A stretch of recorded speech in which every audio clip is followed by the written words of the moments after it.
galerinha, tudo bem com vocês? Aqui é o professor Celso Ramos. Vamos para mais uma aula de biologia do Fique em Casa Aprendendo. E hoje nós vamos estudar, pessoal, esse conteúdo importante da biologia que é teoria da evolução química. A gente já começou a trabalhar sobre a origem do nosso planeta, a origem do universo, né, da Terra, como é que tudo começou. Agora a gente vai tentar explicar qual é a teoria mais aceita a respeito da formação e da origem dos primeiros seres vivos. Uma vez que a gente entende, né, que a teoria da biogênese é a teoria mais aceita. O que é a teoria da biogênese? Só para quem não lembra. Biogênese é aquela teoria que explica que todo ser vivo ele é originado de um outro ser vivo pré-existente. Então, vamos pensar. Se os seres vivos eles são originados de outros seres vivos, quem foi que criou os primeiros seres vivos? Já que eles teriam que ter um outro indivíduo pré-existente para originar a eles. Então, ficou essa dúvida, tá? A gente vai tentar explicar sobre a teoria da evolução química. Nós sabemos que a ciência ela tenta trazer situações, né, explicações que sejam mais plausíveis humanamente. Nós sabemos que existem as teorias que são defendidas pelas religiões, né, do Criador. Mas a gente está falando aqui da teoria mais aceita pela ciência, tá? Que traz explicações humanamente possíveis. Então a gente fala aqui da teoria da evolução química, tá? A gente vai falar como teriam os ingredientes da vida vindo do espaço. Outra coisa que a gente vai citar é sobre o aparecimento dos sistemas isolados e a gente vai explicar sobre o chamado mundo de RNA, tá bom? Bem, a primeira pergunta que a gente começa a fazer aqui nessa aula é sobre teria os ingredientes da vida vindo do espaço? Por que tem esse questionamento? Estudo tem mostrado que substâncias orgânicas são comuns no universo. Nós podemos encontrar muitas substâncias presentes na Terra, fora da Terra. Então, se eu encontro essas mesmas substâncias fora da Terra, então a gente entra nessa pergunta: será que as substâncias que são encontradas na Terra teriam vindo do espaço? Os astrônomos encontraram evidências de tais substâncias em todos os lugares do espaço sideral. Nós temos exemplo de nuvens de gases interestelares, tá? Grãos de poeira cósmica e asteroides. Muitos componentes que caem na Terra, como meteoritos, eles são analisados e percebe-se que as substâncias que estão ali presentes já existiam na Terra. Então, nós temos esse primeiro questionamento, né? Se as substâncias que são ingredientes para a vida, será que elas teriam vindo do espaço? Que substâncias são essas? São os componentes químicos que formam os seres vivos. Eu posso citar para vocês alguns elementos, como o carbono, como o hidrogênio, o oxigênio, tá? O fósforo e o enxofre, ok? Então, esses elementos químicos, eles estão presentes em boa parte das substâncias orgânicas, ou seja, substâncias químicas que são constituintes do corpo dos seres vivos, tá? Então, a gente pode citar o exemplo aqui de meteoritos que são analisados, né? A análise de meteoritos caídos na Terra tem revelado a presença de diversos tipos de substâncias orgânicas, dentre as quais a gente pode citar, pessoal, os aminoácidos. Aí você pergunta, daí, o que tem esses aminoácidos? Para quem não sabe, na bioquímica, que é aquele estudo que envolve química e biologia, né? Nós analisamos as substâncias que formam os seres vivos, inclusive os componentes que fazem parte das reações químicas que ocorrem nos seres vivos. E a gente pode citar, por exemplo, com o caso de substâncias, os aminoácidos. O que são os aminoácidos? São moléculas que fazem parte das proteínas. Se você analisar o corpo de um ser vivo, o seu próprio corpo, quase tudo que forma o seu corpo é feito de proteína. E toda proteína é feita de aminoácido. É como se a proteína fosse um quebra-cabeça. E cada pecinha desse quebra-cabeça seria um aminoácido, tá? Então, a gente encontra aminoácidos presentes aqui nesses meteoritos, tá? praticamente todas as substâncias químicas fundamentais dos seres vivos já foram detectadas em corpos celestes. Por isso, pessoal, por exemplo, que a gente tem aí os cientistas, os astrônomos, né, que enviam sondas para o espaço para poder estudar, por exemplo, outros planetas, como é o caso da sonda que foi enviada para Marte. Lá essa sonda tem, na verdade, tem um robô que analisa os minerais, os componentes que são encontrados no solo desse planeta e enviam essas informações para a gente. Então a gente pode citar muitas substâncias químicas que são encontradas no nosso planeta são encontradas em outros planetas, tá? E o objetivo desses estudos, principalmente, é para saber a respeito da origem dos seres vivos. Até porque existe aquela teoria chamada de panspermia. O que é a panspermia? É uma teoria que explica que os primeiros seres vivos originados no nosso planeta teriam sido originados de componentes que vieram do espaço, tá? Então, praticamente todas as substâncias químicas fundamentais dos seres vivos já foram detectadas em corpos celestes. Como esses ingredientes teriam sido reunidos em complexos moleculares com a capacidade de reprodução e metabolismo? Porque vamos analisar o seguinte, pessoal. Já que a teoria da biogênese é a mais aceita, ou seja, de que seres vivos devem originar seres vivos, então como é que esses primeiros seres vivos teriam sido originados? Então, aí nós temos a explicação que fala que os primeiros seres vivos, os primeiros teriam originado de forma abiogênica. Abiogênica. O que é abiogênese? A biogênese é aquela teoria que diz que matéria bruta, ou seja, matéria sem vida, pode originar seres vivos, ou seja, substâncias químicas que não têm vida teriam se reunido, se aglomerado para dar origem aos primeiros componentes que apresentam características de seres vivos, tá? Então, inclusive faz essa pergunta: como é que esses componentes aqui, esses ingredientes que fazem parte do nosso planeta, né, essas substâncias químicas, como é que elas teriam se reunido em complexos moleculares com essa capacidade que os seres vivos têm? De quê? De se reproduzir e de ter metabolismo. E é isso que a gente vai tentar analisar aqui.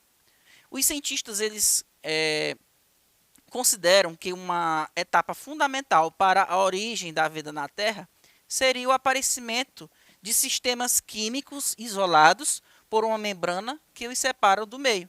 A gente vai falar aqui do aparecimento de sistemas isolados. O que essa sentença está nos falando? Que um primeiro passo para que os primeiros seres vivos teriam se formado é que deveria haver um sistema isolado, ou seja, um compartimento onde tudo aconteceria dentro desse compartimento, que seria totalmente isolado do que está por fora, do que está do lado de fora, tá? Segundo esse cara aqui, o Alexander Oparin, a vida ela teria se originado da seguinte sequência, tá? Lá no início do processo de formação do nosso planeta, tem um acúmulo de água. Lembra que o planeta, conforme ele foi se esfriando, esse resfriamento do planeta foi acontecendo porque as moléculas de água que estavam na forma de vapor, elas se condensavam, formavam precipitações, como as chuvas, né? Essas chuvas elas caíam e se acumulavam em depressões, né? Formando os primeiros lagos, os primeiros rios, oceanos. E aí foi ocorrendo o quê? O acúmulo de água. Vamos lembrar daquele experimento, né? O experimento que a gente analisou. Nesse experimento a gente via que foi feito um aparelho. Esse aparelho ele fervia a água, formando vapor. Tinha uma determinada área do aparelho onde esse vapor da água ele sofria descargas elétricas, né? E essas descargas elétricas teriam juntado as substâncias que faziam parte dos gases ali da atmosfera, tá? E ali, quando acontecia a condensação daquela água que estava na forma de vapor, ela juntava os componentes orgânicos que eram formados. No experimento que foi feito, tá? Do Oparin. Esse aqui, Alexander Oparin, na verdade, ele foi o teórico que explicou como que teriam se formado os primeiros seres vivos, tá? Ocorreu um acúmulo de água, essa água acumulou moléculas orgânicas, tá? Porque essas moléculas orgânicas aqui, elas são originadas da reação química que foi ocorrendo com os gases que faziam parte dessa atmosfera, dessa Terra primitiva. Então, vamos lembrar que na Terra primitiva aconteciam tempestades constantes. Essas tempestades constantes promoviam descargas elétricas, fazendo com que os componentes da atmosfera, os gases que formam da atmosfera, que vão formar essa atmosfera, eles começaram a se reagir entre si. Essas reações formavam substâncias, as primeiras substâncias orgânicas, que foram sendo carreadas pela água da chuva. Tá? Então ocorreu um acúmulo de moléculas orgânicas aqui nesse acúmulo de água. Tá? E essa água, juntamente com essas substâncias orgânicas, formou uma verdadeira sopa nutritiva, entre aspas, sopa, porque vamos imaginar que a água ela tem muitos nutrientes ali dissolvidos nela. Então, tem bastante matéria orgânica, alimento pronto para ser consumido. Mas ainda não existia, nesse momento, ainda não teria havido a existência de seres vivos para se alimentar. Então, segundo o Alexander Oparin, em alguns casos, quando alguns lagos eles secavam, ocorria um aumento da concentração dessas sopas. Vamos imaginar, imagine que isso aqui seria uma grande sopa nutritiva. Você sabe que a Terra ainda está muito quente. Então, se ela está muito quente, essa água logo vai evaporando. Né? Some essa água que está evaporando por conta do calor da Terra e também por conta da radiação solar. Você sabe que você deixar uma sopa lá no fogão, essa sopa ela vai evaporar e vai ficando cada vez mais mais concentrada, mais consistente. Então, foi isso que aconteceu. Ocorreu um aumento da concentração nessas verdadeiras sopas nutritivas. Tá? Altas temperaturas e radiação solar. Essas sopas ficaram concentradas. Com esse aumento da concentração dessas sopas, tá? Esses elementos orgânicos que faziam parte ali dessa sopa nutritiva começaram a reagir formando moléculas mais complexas. Ou seja, se eu tinha antes aminoácidos, que são moléculas simples, esses aminoácidos teriam se juntado e formado, por exemplo, proteínas, e depois teriam originado também ácidos nucleicos. Para quem não sabe, ácidos nucleicos são as substâncias químicas que são encontradas no núcleo das células dos seres vivos. Por exemplo, a gente pode citar o material genético, DNA, tá bom? Então aí, pessoal, quando a água voltava a encher os lagos, as moléculas orgânicas que estavam acumuladas naquela sopa que estava bastante concentrada, elas podiam se agregar e formar sistemas isolados. Esses sistemas isolados, eles são chamados de coacervados. Tá? O que seriam os coacervados? Coacervados, segundo os teóricos, não são seres vivos. Na verdade, são aglomerados proteicos que ficam envolvidos por uma membrana. Né? Essa membrana ela isola o interior desse aglomerado proteico, isola do ambiente externo. Lembra que um dos primeiros passos para o aparecimento dos seres vivos, segundo o Alexander Oparin, seria a formação de sistemas isolados. Ou seja, aqui, pessoal, eu tenho um sistema. Aqui dentro pode acontecer várias reações químicas. Tá? Esse sistema aqui ele está totalmente isolado do que está do lado externo. Tá? Isso aqui não é um ser vivo, mas segundo os teóricos, né, seria um dos primeiros passos para que os primeiros seres vivos teriam se formado. E o que são coacervados? São aglomerados de proteínas, ou aglomerados proteicos. Tá? E eles foram formados por conta por conta da concentração, aquela sopa nutritiva estava muito concentrada por conta da evaporação da água. Então, quando voltava a chover, que a água voltava a dissolver aquela sopa nutritiva, esses aglomerados proteicos foram formados, ok? Inclusive, teve um cara que ele tentou formar os famosos coacervados, tá? A gente pode citar, por exemplo, aqui, ó, esse cara, esse carinha aqui, ele fez o seguinte, Sidney Fox. Ele aqueceu aminoácidos numa superfície seca. Imagina uma panela. Dentro dessa panela tinha água e aminoácidos. Então ele aqueceu, deixou a água evaporar. Você sabe que se você deixar uma sopa secando no fogo, ela vai ficar lá no fundo da panela, aquele aglomerado que estava dissolvido na água. Só que depois que ocorreu a evaporação da água, ele adicionou água levemente salgada, simulando as condições da terra primitiva, porque quando a sopa nutritiva tinha a evaporação da água, aquela sopa que estava concentrada, logo ela era dissolvida novamente pela água da chuva. Então ele fez essa simulação. E quando ele fez isso, ele percebeu que se formou, pessoal, o que chamado de microsferas, tá? Pequenas esferas. E essas esferas, elas tinham capacidade de duplicação. Olha só, capacidade de duplicação. E ele percebeu, opa, ela tem capacidade de se reproduzir, como se fossem seres vivos se reproduzindo, se duplicando, tá? Seria um primeiro passo para uma formação de um ser vivo, tá? A gente pode citar aqui, pessoal, tanto as microsferas quanto os coacervados, eles são um componente, um aglomerado de proteína envolto por uma membrana que vai isolar esse sistema aqui do meio externo, tá bom? As microsferas de Fox e os coacervados de Oparin não são seres vivos. Vale ressaltar isso, tá, pessoal?